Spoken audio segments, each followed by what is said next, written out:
اور جو آگے کھڑے ہوتے ہیں خواہ وہ سرکاری اسٹیبلشمنٹ کے لوگ ہوں یا خواہ وہ حکومتوں کے لوگ ہوں، بہت سی ساری حکومتیں ایسی ہوتی ہیں چند ایک اشخاص کے علاوہ، جو یہ جب انہوں نے دیکھے کہ یہ اس کی جو کوریج کے لیے آنے والے بندے کی نیت تو بری نہیں ہے، تو آپ کا کچھ بھی نہیں ہوتا.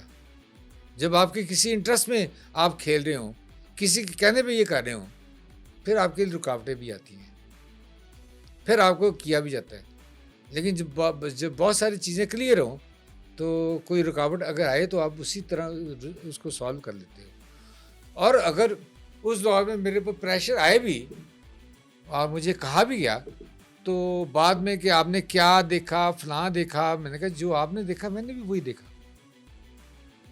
اور مجھے کہا گیا تو میں نے کہا میں نے جو لکھا وہ پرنٹ میں میڈیا میں چھاپ دیا. مجھے کان میں بتانے کا طریقہ نہیں آتا. میں کسی کا ایجنٹ نہیں ہوں، میں ایک جرنلسٹ ہوں. میں نے جو دیا نیوز پیپر میں چھاپ دیا، آپ اس میں پڑھ لیں، بس نتھنگ ایلس. بابا جی آپ ہمارے ساتھ شریک گفتگو رہے، آپ کا بہت شکریہ، آپ نے قیمتی وقت نکالا. Thank you. میں اپنے ناظرین کو بتاؤں کہ جس طرح بھٹو کیس کا فیصلہ چند دن پہلے ہوا ہے کہ وہ ایک جوڈیشل مرڈر تھا، اسی طرح 1971 کے سانحہ کا حمود الرحمان کمیشن رپورٹ بھی منظر عام پر آ چکی ہے. ممکن ہے، ہم یہ توقع کرتے ہیں کہ جنرل ضیاء الحق جو صدر پاکستان تھے، ان کے طیارہ حادثے کی تحقیقاتی رپورٹ بھی ایک نہ ایک دن ضرور سامنے آئے گی اور بے نظیر بھٹو شہید کے قتل کی تحقیقات بھی عوام کے سامنے رکھی جائیں گی. میں ہوں آپ کا میزبان عدنان ملک، بہت شکریہ.